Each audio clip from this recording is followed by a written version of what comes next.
Okay, so I want to start off with a Meredith story. You could call it even a Purim story. It's a nice Goli, since Purim is Megala, the Nisim that are Al Pi Teva. So you could say that most Nisim that happen today are really a Nes Al Pi Teva. We have all these inspirational stories and things that go on. It's really all Al Pi Teva. So I'm just going to tell you one Maisa quickly. There was, we have some very avid pro-kidney donation people. And so the story goes, you probably know the story, I'm sure it went through renewal many times over and over, that there was a boy, this is talking about it in the 60s, early before, when kidney donation was first invented. And so there was one person who had a son who was experiencing kidney failure and he needed a kidney. So the father put ads in all the papers and set up all these testing stations and everything else in order to find his son a kidney to keep him alive. One guy came back as a positive. Of the thousands and thousands of people they tested, only one guy came back as a positive. So they went to the guy said, the guy who came back positive, he met with the whoever it was supposed to, the doctors, with everything else, and they all said the guy's a good match, and this guy's going to be the match and save this guy's life. And the guy who it was like a younger bacher, probably 18, 19, and he said, sure, I'll do it. So his father asked him what's going on, and not like today where you don't know who the donor is until Acha Maisa. Maybe this is the reason why this story. But what happened was that the father said, absolutely not. No way in the world. And then, so they were going to ask, why not, and this and that. So Lamaisa, what happened was, he called him up a few times, and the guy slammed the phone down and wouldn't talk to him. And then he went to the house and he slammed the door in his face. He said, I will not talk to you, it's nothing to talk about, absolutely not. He says, I just want to understand, why aren't you allowing your son, it's Sakanas Nefashit, save my son's life? He says, never, ever will I do it, leave my house. He says, please, I just ask you one thing. Okay, I understand you saying no, but please explain it to me. So he said, okay, I'll explain it to you. He says, back in World War II, I was there, and you were the capo. You want that my son should give a kidney to save your son. Never in a million years. Because I remember when they were doing a selection, so they were, the capo's job was to gather the Yid and then give him over to the Germans, and they would kill them. So he says, you took my son, and you sent him, with all the other Germans. And it's basically, you killed my son, and now you want me to save your son. So the guy turns to him and says, let me explain to you what really happened. He says, what happened was, I was the capo, but the capo, being the capo, gave me the opportunity to save people's lives. And your son, where I lived, I had an attic, and nobody ever checked my attic. So I took your son, and I put him up in the attic. And then after the war, I had no way of finding out who, when, where, what. So I kept him as my own. I couldn't find out who the parents were or anything, so I kept him as my own child. And the reason why he's a match today is because it turns out that he's really your son. And this is a story of a brother saving the life of the other brother. And so obviously after that, he let, and Hakal Galu Lefanecha, a good story. So I'm saying, it was a nace, right? Al Pi Teva. Okay, so now, I want to talk a little bit about Purim Katan and the Shaykhs to Parashat Tzava, just a little bit. So we know, first of all, I wanted to say, I said it over before, that Purim Katan, I'm quoting from Rabbi Yitzchak Meir Morgenstern, I found it online, in the Eitzah Chachma, I can't say online. I found it in Eitzah Chachma, and he says there that Purim Katan is Shapurim Katan Ne'elam V'gonus B'ma'alusa Yu Keneged B'chinas HaTzadikim HaNistarim She'ein Niglis Ve'ein Yedu Ma'alasa. And he learns it from Esther Amalka. Esther Amalka was Hasta Asa Panai, so he says that there was a much bigger Hester Panai by Purim Katan than there is by Purim Gadol.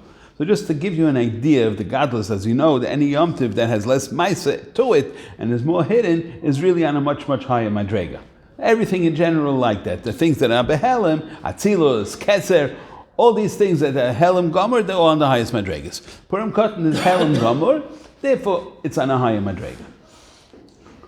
Now, just to show you where we're coming from, as we know, we spoke about this a few times, that the word bracha, what is bracha? Bracha is keeps on giving, right? That's bracha, it's a ribui, right? So where do we see, and bracha really represents Ein Sof.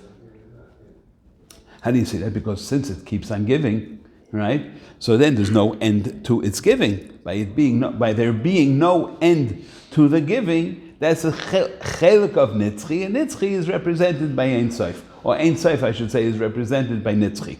There are really two types of nitzchi. It's brought in Sfarim. This is hard musik to understand. There's one nitzchi which is just doesn't end.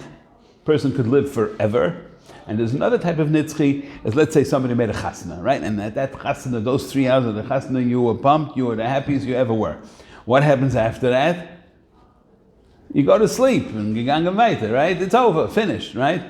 So there's another nitzchi that could keep that 3 hours of simcha, could keep it going la'olam. That's another nitzchi. In other words, the time doesn't stop. Time keeps, almost stays still. In other words, that simcha that you had, mishas, whatever it was, that simcha stays with you. Now, Torah, there are 3 things in the Bria that Rabbanu Shalom show us that the all Ein Sof b'hayalma. One of them is Torah. How do you see it in Torah? Because in Torah there's no bounds, no limits. And you're learning in yeshiva, you know there's not one sugya where you went through every shayach, every mefarish shayach. That's pshat rechavim minayam. When you start learning Sod, as we do, so in Sod you see 1,000 times more rechavim minayam, that Torah is endless and boundless, and rechavim minayam really only means in like the width of the Yam Suf, but it doesn't mean the depth. And in the depth it could go miles and miles down, we don't know. So that's Torah represents Ein Sof.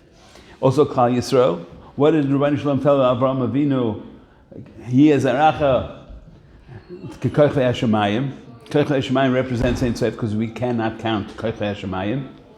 Or if you want to say it's like the sand in the ground, also anything that can't be counted is Memela a chelik of Ein Sof. So Klal Yisrael also is a chelik of Ein Sof.